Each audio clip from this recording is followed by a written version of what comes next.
sempat bilang juga, Fikri itu websitenya nggak usah dikembangin lagi gitu. Atau kalau perlu nggak usah diperpanjang. Kenapa saya bilang? Karena saya nggak mau kompetitor saya itu menemukan website kamu, dia bilang gitu. Jadi semuanya kita supply ke dia aja gitu kan. Saya bilang oke aja, tapi kalau saya kerjaan itu Wani Piro kan intinya gitu. Kita bisa kontrak panjang nggak? Oke, kita dibikinin sesuatu yang lebih ini lagi. Kalau menurut Anda itu worth it, ya why not? Kita eksklusif sama dia gitu. Nah, jadi macam-macam itu dari sisi kita atau di sisi buyer juga seperti itu. Nah, atau juga Anda skalanya masih kecil, jadi pasokannya belum besar dan juga si karakter buyer ini juga belum besar. Itu bisa juga nggak perlu pakai gitu ya. Anda tinggal approach one on one aja langsung untuk bisa mendapatkan buyer yang sesuai dengan profil kita gitu. Nah, kalau belum punya itu mungkin kita fokusnya kepada komunikasi langsung. Jadi melalui sosial media mungkin yang perlu dioptimalkan. Terus juga email juga bisa kita pakai di situ dan Anda tunjukkan profilnya sejelas mungkin ya apa yang dibuat di situ dan kemudian juga sebelum Anda approach mungkin Anda sudah pelajari mereka juga apakah mereka itu ada hal-hal lain yang kita bisa customize sehingga pada saat kita approach itu udah langsung tanda kutip tuh ngeklik gitu ya. Oh ini emang kita butuhin gitu kan. Nah itu bisa juga seperti itu. Nah kalau Anda juga nggak mau pakai website, bisa juga Anda kerjasama dengan yang udah ada nih pihak ketiga. Misalnya juga para ekspedisi itu mereka sebenarnya kan punya channel juga itu ya untuk memberikan referensi kepada siapa sih buyer-buyer yang oke dengan barang yang kira-kira sesuai dengan profil kita gitu ya. Atau juga kepada teman-teman yang eksportir senior nih udah duluan itu bisa titip barang atau bisa juga kerjasama lebih jauh lagi untuk bisa kembangin apa yang kita udah mulai. Nah, kurang lebihnya seperti itu. Jadi banyak banyak juga hal-hal lain yang intinya tuh ngebangun kepercayaan kepada mereka. Nah, kalau kita ngelihat teman-teman di Jogja tuh atau di Bali itu paling paling realnya ya. Mereka bangun kepercayaan dari apa? Dari bisnis apa guide-nya mereka di mana mereka interaksi sama tamu-tamu dari luar negeri. Nah, di situ bisa ngambil kesempatan untuk diskusi atau mencari informasi melalui tamu kita, apakah ada peluang nih buat kita gitu kan. Nah, itu harus dibangun karena hmm, kalau udah dapat kepercayaan seperti itu, apa aja mereka bisa referensiin kita. Nah, contoh saya ada baru aja nih saya ada transaksi beberapa hari ini dari luar negeri itu dia perlu barang dan barang ini nggak sedikit gitu harganya kisarannya puluhan ribu US dollar. Bagaimana dia mau percaya sama saya untuk kirim gitu? Pasti kalau lewat website atau lewat online aja sangat-sangat kecil teman-teman. Pastinya kita harus ketemu sebelumnya. Nah, itu yang saya lakukan. Jadi berproses sama mereka ini saya sebetulnya dari 2017 gitu. Udah 2017 tuh pasti ketemu. Saya selalu say hi setiap waktu gitu ya. Entah itu 2 bulan sekali, 3 bulan sekali, atau setiap saya mengunjungi negaranya dia pasti saya kontak, atau pada saat dia mengunjungi negara saya itu kita komunikasi juga gitu. Nah, akhirnya dengan ngebangun kepercayaan itu, saya bilang apa nih yang kamu butuhin? Kan saya banyak informasi yang saya bisa dapat, bisa jadi saya bisa bantu kamu juga gitu kan. Oh, saya mau cari ini Fikri. Spesifikasinya begini begini begini. Baru kita bisa provide. Nah, seperti itu. Jadi kalau trader base-nya kita nggak punya barang, tapi yang kita punya aset terbesar kita adalah kejujuran dan kepercayaan dari mereka itu. Nah, kalau bagus kita bilang bagus, kalau jelek kita bilang jelek. Jangan jangan terfokus asal yang penting lu transaksi sama gue dan gue dapat komisi gitu. Jadi itu sesuatu yang kita harus hindarin. Bahkan kalau mau dirunut lagi, saya juga baru paham yang namanya, saya sebagai Muslim itu Nabi Muhammad kalau trading itu, kalau berdagang kan pernah dengar kalau cerita-cerita dari Pak Ustadz itu, Nabi itu selalu memberikan ini harga yang saya dapat 1.000. Saya menjual, saya berharap keuntungan. Kalau boleh, Anda memberikan kelebihan keuntungan buat saya. Buat saya pada saat itu nggak make sense gitu. Tapi di ekspor ini saya baru bisa memahami itu. Di mana saya open bahwa buyer saya kasih tahu, nih kita dapatnya sekian. Ini posisi saya sebagai trading ya, trader ya, bukan sebagai manufaktur. Kalau manufaktur lain lagi. Jadi kalau sebagai trader saya open, ini saya beli 1.000, boleh nggak saya ambil apa keuntungan dari sini, dari jasa saya mempertemukan kamu dengan supplier. Nah dari situ dia tanya berapa Fikri kamu mau. Saya kasih angka, saya bilang supaya ini saya kasih 3% deh gitu kan. Saya siap juga kalau dia nawar itu juga, saya siap juga kira-kira sampai angka berapa persen saya siap gitu. Tapi apa yang terjadi teman-teman, malah si buyer ini tanya 3%. Wah ini kayaknya mau nawar nih. Betul 3% saya bilang gitu kan. Terus dia tanya lagi, are you sure Fikri? Cukup nggak segitu? Dia bilang gitu. Wah ini yang ternyata keberkahannya tuh ada di situ gitu. Jadi kalau kita saling open, dia makin percaya sama kita, dan juga dia juga open bahwa dia bilang saya bisa dapat margin lebih di sini dan saya mau kamu tumbuh.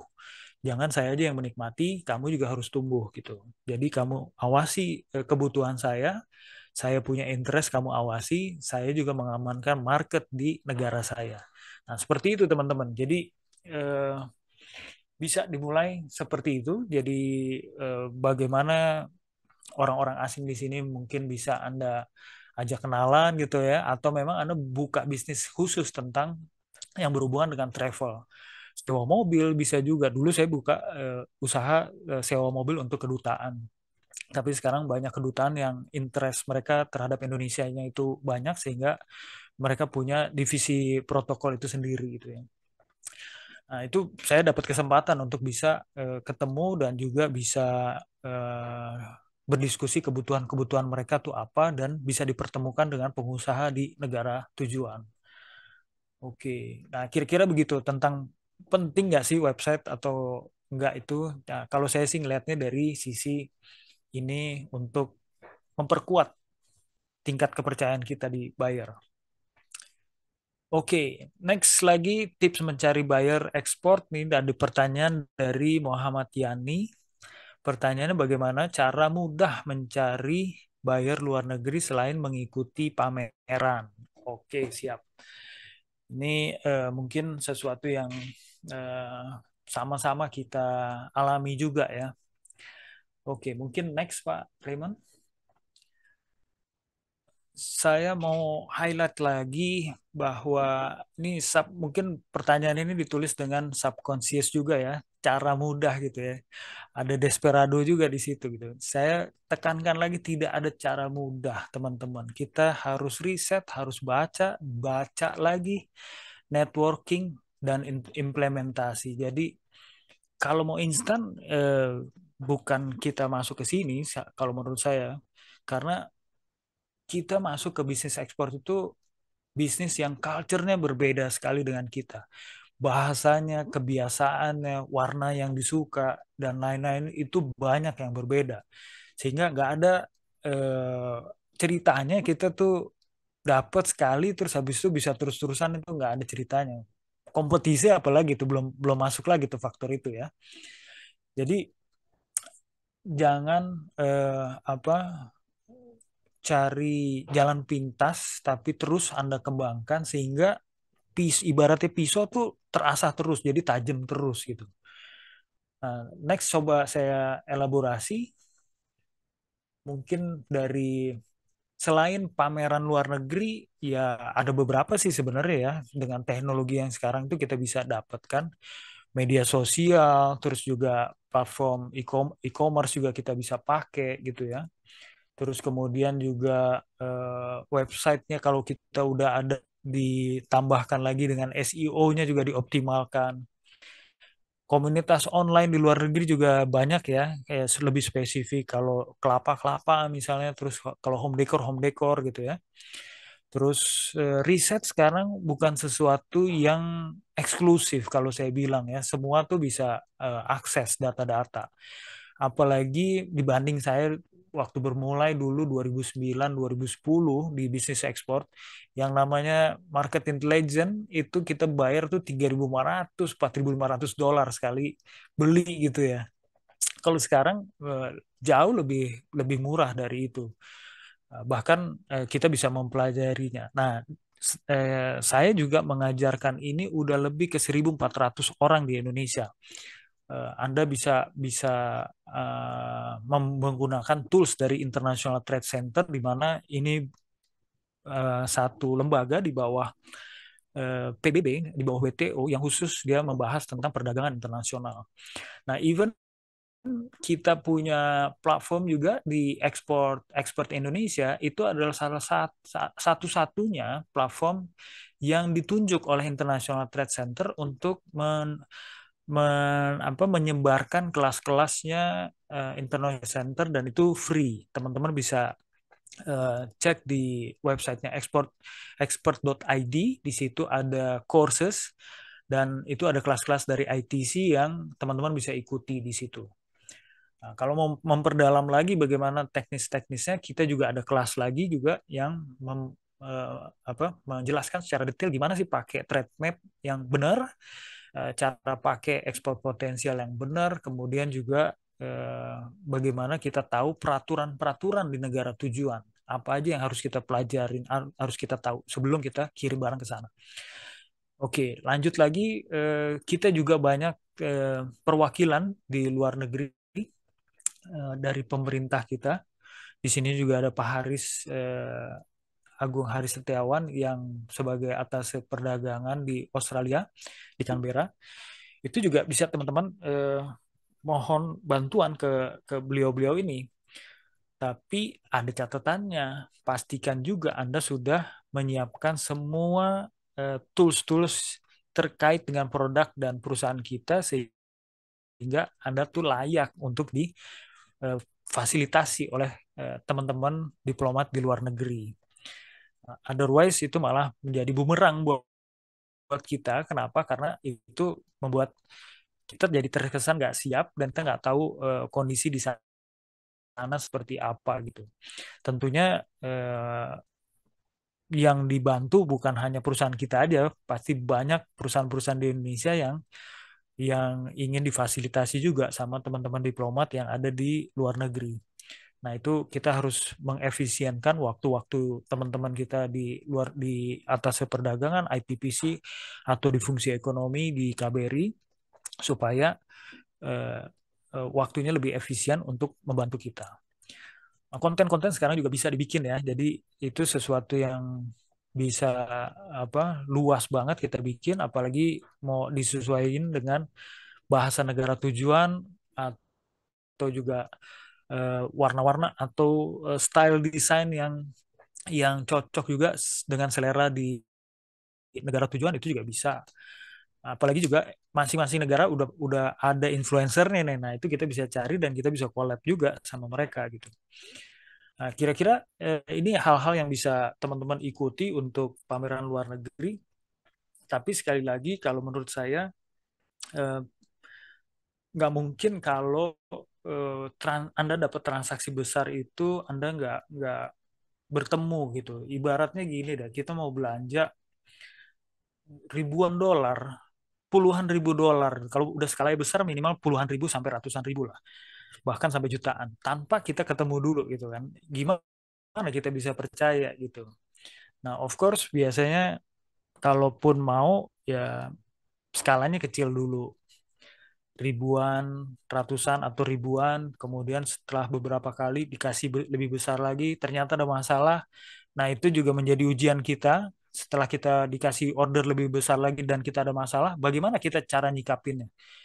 Kalau cara nyikapinnya itu benar dan membuat mereka nyaman, itu Anda lolos. Itu bisa dapat kesempatan untuk lanjutin kerjasamanya sama buyer-buyer kita. Tapi kalau enggak, udah itu terakhir kalinya kita serving mereka gitu kan. Seperti itu. Jadi kalau memang ini menjadi tujuan Anda, mungkin nggak hanya satu-satunya bisnis ekspor ini dijalankan. Sebelum Anda siap berpameran di luar negeri, mungkin Anda harus ada source of income lain yang dipakai hasilnya untuk investasi di bisnis ekspor. Karena dengan ikut pameran luar negeri, Anda tuh bisa langsung ketemu pasar itu perlu apa, bisa berdiskusi langsung, bahkan bisa kasih solusi ke mereka. Oh, ternyata yang saya kira-kira nih di negara Timur Tengah nih begini, begitu ngeliat di lokasi, ternyata nggak begitu. Simpel banget ternyata saya bisa kasih solusinya. Dan itu bisa banget saya kerjain segera. Nah, bisa seperti itu. Oke, next lagi Pak Raymond. Di sekali lagi apa dalami semua aspek-aspek dalam ekspor ini sehingga semuanya itu tercover oleh kita untuk mengurangi risiko bisnis ekspor kita. Ini sekali lagi saya encourage untuk semuanya ini didalemin gitu ya dari market, logistik, produksi sama bisnis. Baik, berikutnya tentang potensi nih ya. Ada 3 pertanyaan kita grup. Yang pertama ini dari Nurul Hilal. Bagaimana peluang pasar produk wooden home decor kitchenware di negara-negara Timur Tengah? Negara mana saja yang potensial? Oke, item produk apa saja yang tinggi peminatnya? Oke. Nah, ini saya bagi dua dulu. Kalau secara kategori home decor yang khusus buat kitchenware dari kayu ini kita bisa lihat apa potensinya ke negara mana aja. Tapi kalau untuk item ini harus kita dalemin lagi dalam riset yang lebih dalam, bisa melalui marketplace mereka kita bisa lihat, atau juga biasanya produk kita itu trennya ada di mana. Mungkin saya asumsikan ini ada di restoran, hotel bintang 5 ya, atau bintang 4. Nah, tiga area ini mungkin yang eh, Mbak Nurul nih bisa fokus ke situ ya. Jadi bisa dilihat gimana sih tren tableware dari wooden di bintang 5 di negara itu gitu ya. Kita lihat di sini peluang kitchenware market potensialnya tuh ada di Amerika, ada di Jepang, Jerman, Prancis, negara-negara Eropa mostly, Korea Selatan juga, Australia juga ada, Kanada juga termasuk, Eropa lagi nih termasuk Spanyol, Italia juga ya. Kemudian ada Taiwan, ada Belgia, Polandia, China termasuk, India, Thailand, Rusia, Swedia, dan UAE. Kalau kita lihat besarnya yang top 20 ini justru Timur Tengah nggak masuk ya di sini ya. Lebih banyaknya ke Eropa sama Amerika paling besar. Udah bisa kita lihat di sini termasuk di Asia itu Jepang dan Korea, termasuk Taiwan. Nah, inilah negara-negara yang bisa berpotensi untuk kita pasarkan kitchenware ini.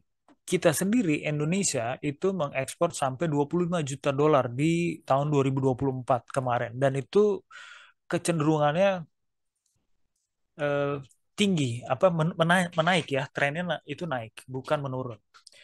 Jadi produk kita memang secara internasional udah diakui ini profilnya aja udah 25 juta lebih gitu ya. Jadi itu udah jelas itu pengakuannya secara internasional. Tinggal kita kembangin eh, desain atau inovasi lain yang bisa kita provide.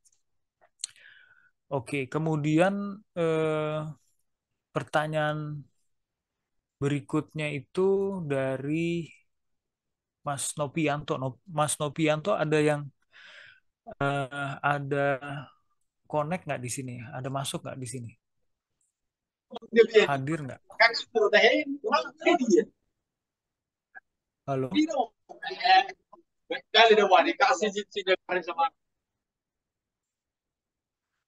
Oke, nah ini ada beberapa hal yang perlu kita cari tahu juga. Ini bentuk produknya seperti apa, jadi kita bisa lebih paham lagi kan bagaimana merisetnya. Jadi mungkin kalau ada yang tertarik juga join dengan Mas Nopianto ini bisa kontak juga. Nextnya saya coba bahas dari Bu Arini ya, Bu Arini tentang kafe jamu di luar negeri. Peluang membuka kafe jamu di luar negeri. Oke, nah benar tadi diskusi awal sebelum kita mulai itu produk healthy drink itu memang health product itu diminati di luar negeri. Kita lihat juga ada beberapa healthy bar gitu ya yang dibikin gitu, tapi konsepnya mungkin agak beda. Nah, kalau literally secara harfiah itu seperti kafe jamu kita, mungkin agak berbeda nih.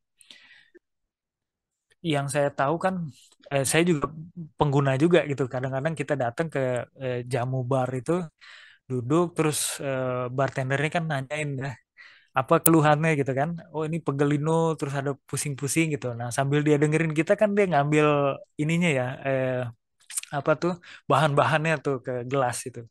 Terus habis itu ada lagi nggak yang lain? Iya nih ada pusing-pusing sama mual sedikit. Nah dia tambahin lagi sedikit gitu kan, baru dia siapin buat kita gitu. Nah itu kalau kayak gitu kan udah budaya di kita ya, Mbak Arin ya. Jadi itu sesuatu yang kita memang udah biasa untuk itu gitu. Itu mungkin bisa berjalan, tapi kalau di luar dia belum paham tentang itu gitu. Jadi perlu kita eh, siapkan dari sisi culture juga yang lain. Tamu kita dulu juga kalau kita bawa itu, kebetulan di hotelnya itu ada, pas lagi breakfast itu ada jamu-jamuan juga yang disiapkan. Dan mereka mau nyoba dan itu mereka suka gitu ya. Exposure-nya ini yang memang agak kurang kita galakkan, nggak kayak kopi. Kalau kopi kan di mana-mana udah oke banget gitu ya. Terus kemudian saya kenalin lagi yang namanya tolak angin atau semacam antangin gitu ya. Mereka mereka minum kalau sore setelah udah selesai kita keliling-keliling balik ke hotel saya kasih itu. Dan dia bilang, wah ini instant relief nih, langsung berasa nih di dia gitu kan. Cuman waktu tahun berapa itu 2013 15 saya coba masukin ke eh, Nigeria itu nggak bisa masuk karena kadar gulanya terlalu tinggi. Jadi perlu juga kita pelajari apa aja yang harus dipenuhin di negara tujuan itu. Nah, kebetulan Mbak Arin udah mapping di Nederland itu ya. Di Nederland udah dapat data-datanya spesifiknya. Itu bisa jadiin roadmap dan bisa diimplementasi tuh. Kita banyak minta produk-produk herbal kita juga. Nah, di antara yang poin-poin ini yang saya tampilkan, memang minatnya udah berjalan, udah ada gitu ya. Mereka juga pengen lebih sehat lagi, memang udah terjadi seperti itu di masyarakat dunia. Dan secara diplomasi juga udah diakui di UNESCO tentang jamunya kita itu. Terus juga yang poin satu lagi yang bisa diangkat itu diaspora kita juga. Kalau misalnya fokus ke Nederland misalnya, diaspora sama orang-orang Belanda yang keturunan Indonesia itu juga harus dirangkul juga gitu. Nah, itu udah sesuatu yang menjadi ambasador kita tuh supaya jamu tradisional kita bisa diperluas lagi exposure-nya di antara mereka. Nah, ada juga inovasi yang dibikin, itu Sido muncul bikin yang namanya jamu jamu lifestyle. Dia tuh kayak ready to drink. Mungkin kalau kita sebenarnya Kiranti juga masuk gitu ya. Yang paling umum mungkin Kiranti itu kan. Nah, dia bikin lebih lebih berwarna lagi si jamu lifestyle ini. Nanti kalau bisa di googling Mbak Arin itu tampilan botolnya tuh menarik gitu buat anak-anak muda untuk coba gitu di situ. Di sini kayaknya jarang, tapi kayaknya dia udah pasarin ke luar negeri itu. Jadi kurang lebih seperti itu aspek-aspeknya dan mungkin bukan hanya dari sisi produk aja, Mbak Arin, untuk disiapkan, tapi bagaimana perusahaan Mbak Arin itu juga membuat langkah-langkah diplomasi supaya teman-teman diplomat di Belanda itu juga aware dengan apa yang menjadi mission kita juga gitu. Nah, apakah itu dibuat satu event khusus atau juga disinkronkan dengan event-event sejenis, misalnya pameran herbal atau kesehatan yang bisa kita masuk gitu ya. Nah, itu disiapin lagi atraksinya sekali lagi. Jadi pameran itu bukan hanya sekedar memamerkan barang kita, tapi itu sebenarnya kalau saya menyikapinya pertunjukan gitu. Itu sesuatu yang membuat orang begitu datang atau ngelihat dari jauh itu teringat-ingat dari experience dia pada saat mengunjungi kita.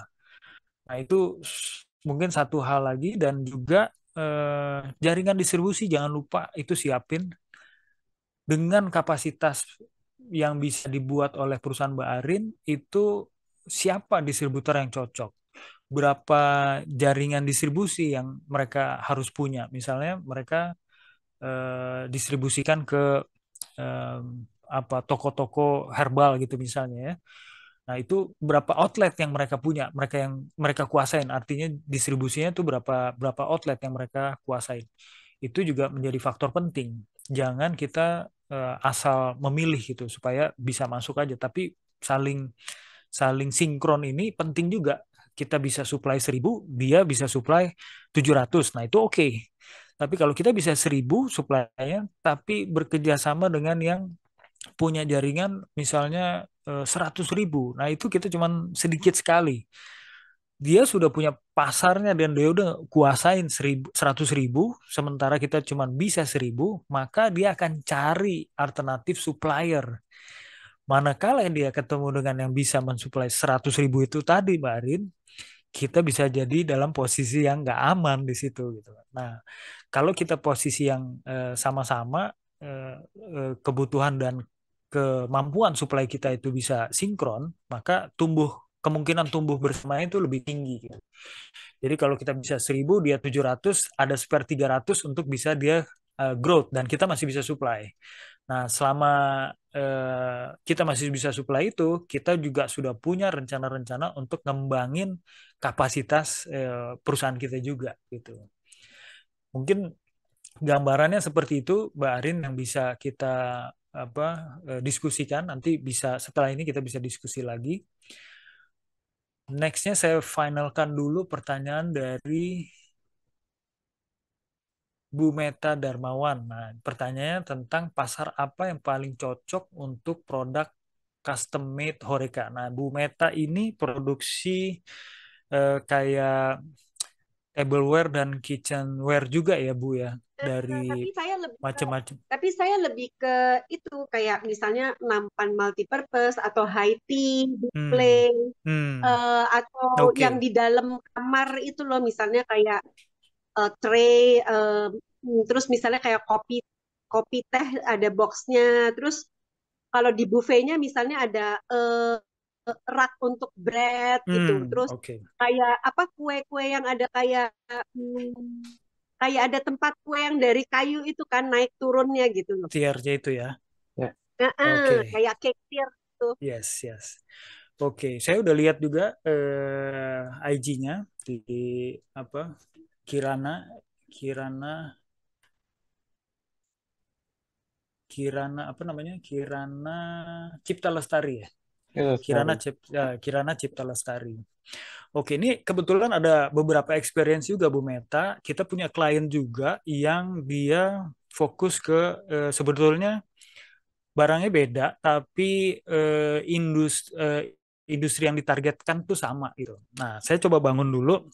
Kira-kira perusahaan kita ini akan bertindak sebagai key player atau sebagai supporting industry dulu. Ada bedanya di sini.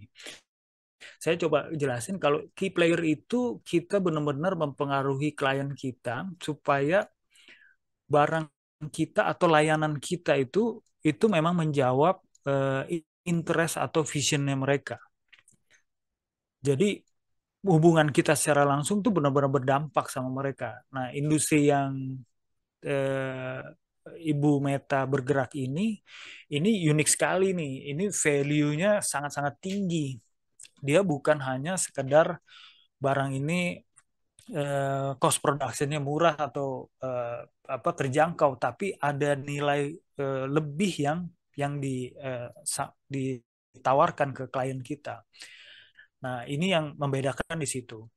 Tapi kalau supporting industri itu kita tuh bertindak sebagai perusahaan yang memang tidak mendominasi market atau klien, tapi kita terhubung oleh misalnya seperti kayak desainer interior misalnya itu salah satunya itu, atau juga dia punya project untuk di restoran, dia punya internal designer biasanya tuh berhubungan sama itu. Nah, itu kita bisa bisa masuk ke situ. Nah, saya coba angkat juga ada klien kami juga Bu Meta ya, yang sebelumnya itu masuk ke satu negara dan dia bertindaknya sebagai key player. Nah, coba kita lihat yang sebelumnya mungkin Pak Raymond ya. Ini saya ambil dari IG-nya Bu Meta nih yang supporting Halman yang tadi. Nah, ini ada satu eh, perusahaan yang memang dia fokus banget di satu negara itu. Dia menjadi key player di sana karena eh, dia banyak project yang mereka masuk dan itu cukup bukan cukup sangat premium gitu ya. Nah, contoh kayak mau masukin seperti kayak apa nih bantal nih cushion ini.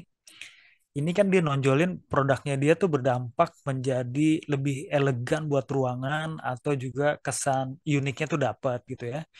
Atau di contoh foto seperti ini nih yang paling kanan di meja makan gitu ya. Dengan tableware yang kita pakai itu kita mau mengesankan bahwa produk kita tuh semakin lux gitu di restorannya mereka atau lebih elegan gitu di apa tempatnya mereka gitu ya. Ini ada tray-tray juga seperti ini yang bisa apa menunjukkan bahwa tray kita itu caranya begini loh pakai di apa lounge-nya Anda gitu. Sehingga hotel Anda lebih terangkat lagi secara prestis dan lain-lain. Itu value-value yang kita angkat. Jadi key player tuh dia memang hal itu yang diangkat Bu Meta. Nah, kalau supporting itu kita memang mendukung dan itu sifatnya lebih teknis. Saya ngelihat kalau dari IG-nya Kirana ini di next slide boleh Pak Raymond. Di sini kan ditampilkan secara teknis ya, secara teknis ini kemampuan yang kita bisa bikin gitu.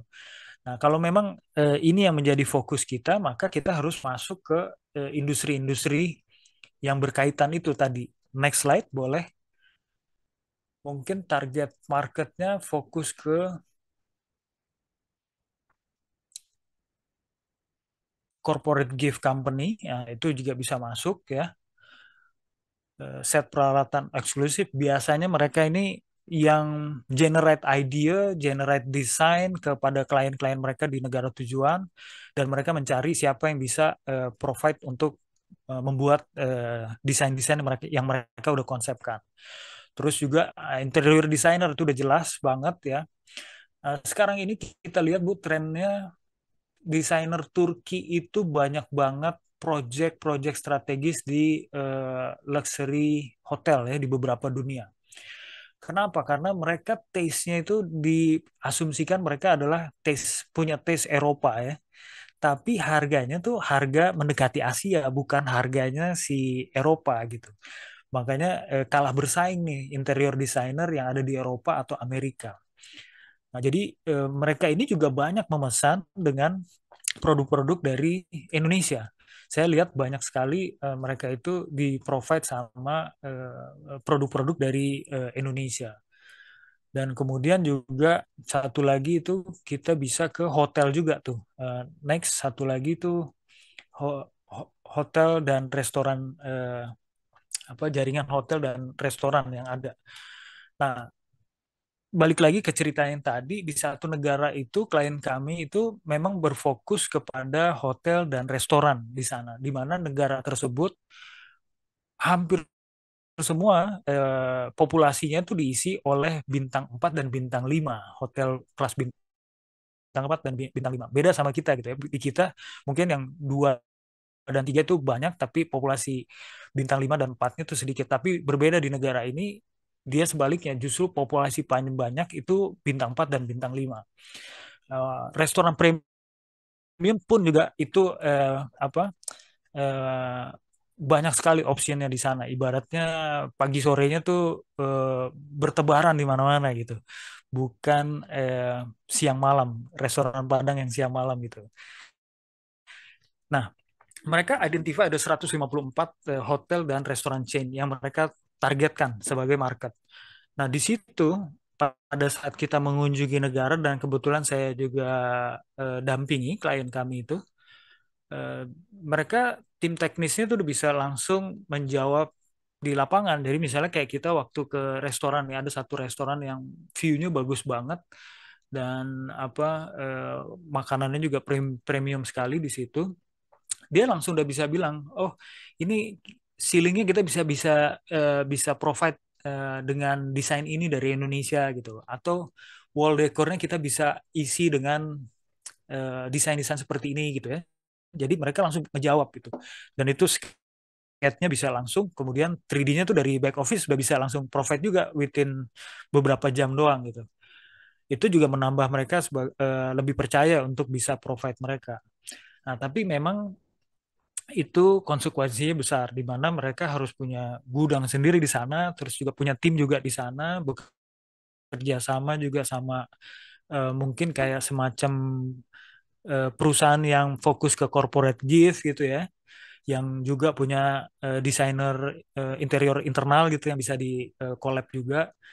Nah, seperti itu. Jadi mungkin hmm, itu salah satu cara untuk bisa masuk ke market itu dan juga bisa Ibu fokuskan ke beberapa target pasar ini, Bu.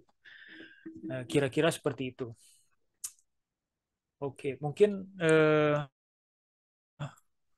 pertanyaannya Nggak habis ya? udah Ya semua semua ya? kita kita bahas, dan mungkin teman-teman kalau ada pertanyaan silahkan Ya, kita bisa diskusi lagi. Saya balikin ke Pak Reno. oke, thank you Pak Fikri. Ya, yang masih ada di sini, ini masih ada beberapa yang online. Jadi mungkin ada tanggapan atau ada pertanyaan lanjutan ya dari tadi Bu Meta terkait dengan produk ininya ya, dari dengan produk-produknya. Dan juga mungkin tadi ada Bu Arini. Jadi kalau mau ada yang ditanyakan lagi mungkin bisa didiskus nih sambil kita menunggu sebelum waktunya berbuka puasa ini ya. Mungkin ada yang mau discuss, ditanyakan ke sini. Iya, thank you sharingnya tadi. Kita kurang lebih tadi yang marketnya dibicarakan tuh memang udah marketnya Kirana juga di lokal sini. Cuma yang kadang saya bertanya-tanya tuh untuk pasar ekspor, kayaknya untuk konsultan interior tuh mereka masih pakai dari importir atau wholesaler di sana ya. Kecuali kalau konsultan interiornya lagi mengerjakan proyek apartemen misalnya. Jadi kalau yang tadi diambil itu contohnya tuh kan talenan ya. Hmm. Sebenarnya kita sekarang udah nggak terlalu fokus yang di talenan karena talenan itu overtime kita lihat banyak sekali kan saingannya. Jadi ujung-ujungnya nanti hanya harga. Nah, kita tuh sekarang lebih ke interiornya dalam arti misalnya kayak wall dekornya atau bukan atau itu apa kayak dekorasi mejanya sehingga lebih ke artwork karena waktu lalu saya sempat dapat scholarship ke Australia, ke Melbourne sama Sydney. Jadi saya lihat produk kayu mereka di sana cukup reasonable. Jadi kayaknya produk kita kalau kayu talenan seperti itu nggak masuk harganya. Jadi saya lebih bertujuan kayak ke artwork gitu. Kalau artwork kan buyer kita yang mau beli produk kita nih bisa naikin berapa kalinya karena nggak ada saingannya gitu loh Pak. Betul.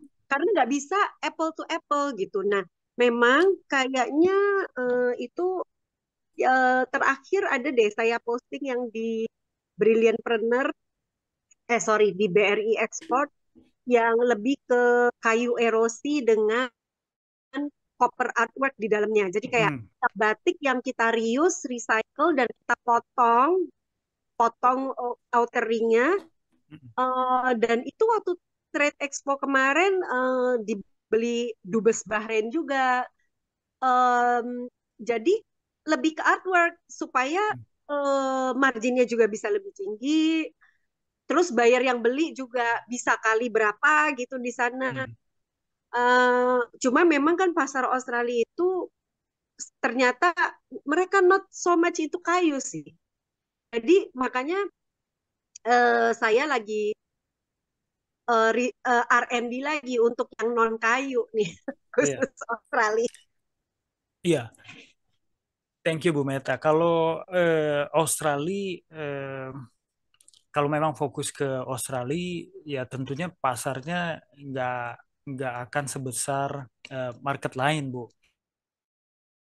Gambaran gini, saya coba pelajari di beberapa negara itu yang menjadi host FIFA World Cup. Mereka itu kalau kita flashback kayak di South Africa, kemudian di Qatar terakhir juga 10 tahun sebelum berlangsungnya FIFA World Cup di negara mereka, mereka itu ada banyak project construction atau juga landscape yang mereka kerjakan. Nah, itu sebetulnya momentum untuk kita masuk. Nah, saat ini kalau kita lihat di Saudi Arabia 2034 2034 mereka akan jadi host FIFA World Cup, di mana pasti banyak banget project construction di sana atau pengembangan-pengembangan leisure di sana yang lagi mereka jalankan. Nah, itu dijadiin kesempatan untuk kita bisa masuk ke sana. Nah, pasti mereka nggak bekerja secara parsial, tapi juga ada beberapa konsultan yang ikut di sana. Salah satunya yang kami lihat itu banyak sekali di interior designer dari Turki yang provide big project di sana. Nah, itu bisa jadi peluang kita juga karena mereka pakai juga Bu di Qatar, di apa Saudi Arabia, di UAE mereka pakai, bahkan di Eropa mereka pakai juga. Bahkan yang lebih kerennya lagi nih, dia punya project di Lombok, interior desainernya itu dari Turki, bayarannya bayaran Eropa, tapi barangnya itu dari Jogja. Itu cakep banget nih. Gue bilang keren banget nih. Dia punya project di Lombok, bayarannya Eropa, tapi semua barangnya diisi dari Jogja semua. Nah, ya so far memang teman-teman interior kita belum belum se apa ya seaktif dan mungkin seterkenal di dunia internasional. Apalagi kalau kalau anak-anak muda kita ini banyak yang bisa dikenal secara skala dunia, berbondong-bondong kita bisa support dia gitu. Nah, untuk tahap awal mungkin itu salah satu yang kita bisa kerjain. Jadi mungkin bisa fokus Bu ke mereka-mereka dulu sebelum mungkin dari Indonesia ada yang bisa mewakili juga gitu. Mungkin itu Bu Meta yang bisa saya share. Iya, thank you inputannya. Iya. Oke, makasih Bu Meta. Tadi masih ada tanggapan yang lain nggak? Mungkin tadi sempat dibahas sama Pak Fikri, mungkin ada beberapa yang tadi discuss dari pertanyaan-pertanyaan awal atau yang tadi terkait jamu gimana, Bu Arini? Bu Ari ini kayaknya udah Oh ya, kayaknya Bu izin Arini live, sudah ya sudah sudah. izin live. Iya. Oke. Ini mungkin ada yang lain. Kayaknya kalau saya lihat banyak juga ya. Ini ada Conwood. Jadi ada selain Bu Meta juga ada beberapa yang eh, di ini ya, di craft, di home decor. Jadi mungkin ada yang terkait dengan produk-produk ini di sini ada yang mau ditanggapi atau mungkin ada yang mau ditanyakan juga ke Pak Fikri. Saya mau share dikit lagi kali Pak Raymond ya. Karena Oke, ini silakan banyak silakan silakan. banyak yang di home decor ya.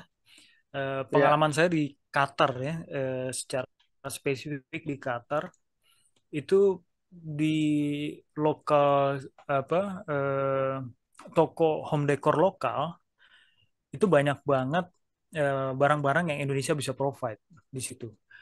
Bambu kah, rotan kah, kayu kah gitu ya banyak sekali. Tapi suppliernya bukan dari Indonesia banyaknya.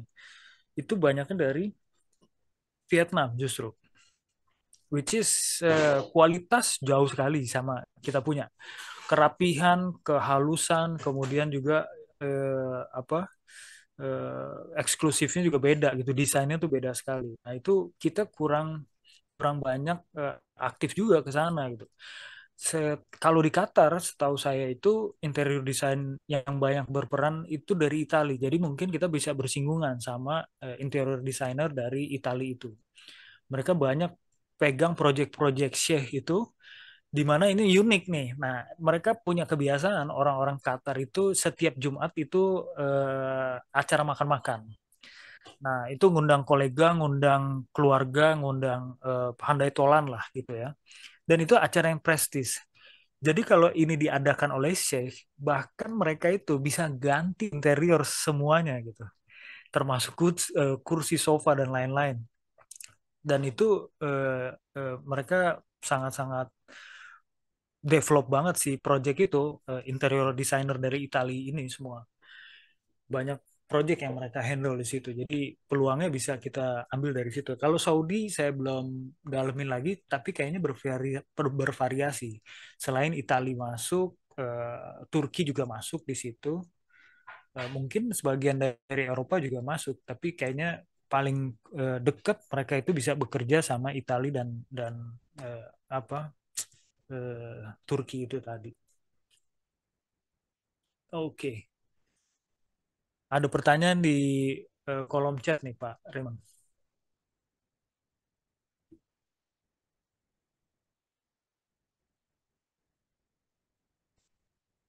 Dari Mbak Isti, ada produk woven bag dari rotan, pandan, bambu. Kira-kira bagaimana mencari buyer dan negara mana yang cocok? Ya, ini sebenarnya banyak lagi, tergantung lagi segmennya mau masuk ke mana. Kalau memang itu ke premium, itu bisa cari negara-negara yang memang sedang mengembangkan kegiatan leisure di sana gitu ya. Jadi resort-resort lagi dibangun, nah itu Anda punya kesempatan bisa masuk ke sana. Tinggal siapin aja profilnya dan capability kita tuh seperti apa, kapasitas kita juga berapa banyak gitu ya, supaya nanti bisa memenuhi pesanan dari hotel-hotel yang ada atau restoran-restoran yang ada itu. Dari Mbak Aziza, satu lagi produk saya rempah-rempah dan aneka keripik buah yang dikeringkan. Nah, ini agak Nggak panjang agak ini. ketat ini, karena produk makanan tuh harus di apa aspek hygiene-nya harus tinggi dan punya sertifikasi HACCP. Kebanyakan seperti itu. Nah, itu ada beberapa memang negara yang nggak menggunakan HACCP, tapi kecenderungannya itu bukan menurun, teman-teman, tapi justru bertambah makin banyak negara yang implementasi atau mengharuskan produk makanan itu eh, tersertifikasi HACCP. Jadi itu sesuatu yang harus. Jadi sebaiknya itu dipenuhi dulu, baru kita bisa masuk ke negara tujuan ekspor. Kira-kira seperti itu. Oke, mungkin next ya. Di pertemuan masih ada satu pertemuan lagi ya Pak Fikri ya. Ya, Jadi ya. mungkin nih Bu Suci, Bu Isti, jika masih ada yang ingin ditanyakan bisa nanti kita akan buka lagi. Jadi bisa taruh di komen. Jadi bisa taruh di komen-komennya pertanyaan apa nanti kita discuss lagi seperti yang sudah kita lakukan dua episode sebelumnya ya, termasuk episode yang sekarang. Oke Pak Fikri, mungkin kita sudah makin mendekati waktu maghrib ya. Eh, oh ini Bu Suci, nanti ya Bu ya kita akan banyak ini dulu ya, banyak kumpulkan dulu nanti kita akan kalau perlu buat community nanti kita mungkin kita akan buat community-nya tapi sementara ini kita buat dulu ini grup discussion seperti ini kenapa kita buat ya ini tidak rame ya Bu ya. Jadi ya justru karena ini 6-10 orang ini biar intens ya. Jadi kalau nanti mungkin makin banyak, mau nggak mau kita akan makin pecah ya Pak Fikri ya. Pertanyaan-pertanyaannya, groupingnya makin makin banyak. Jadi justru nanti kalau ada yang sekarang ini kan masih bisa diskusi ya. Di sini kita langsung bisa tatap muka. Nah ini kita bisa juga nanti main ke IG kita di riset pasar ekspor dari Pak Fikri, dan ada juga ekspor-ekspor.id. Dan nanti info selanjutnya nanti akan di-publish di Instagram kita masing-masing, dan juga nanti saya akan sebar ke grup-grup ekspor. Jadi nanti bisa join. Oke, mungkin sebelum kita tutup ya Pak Fikri ya.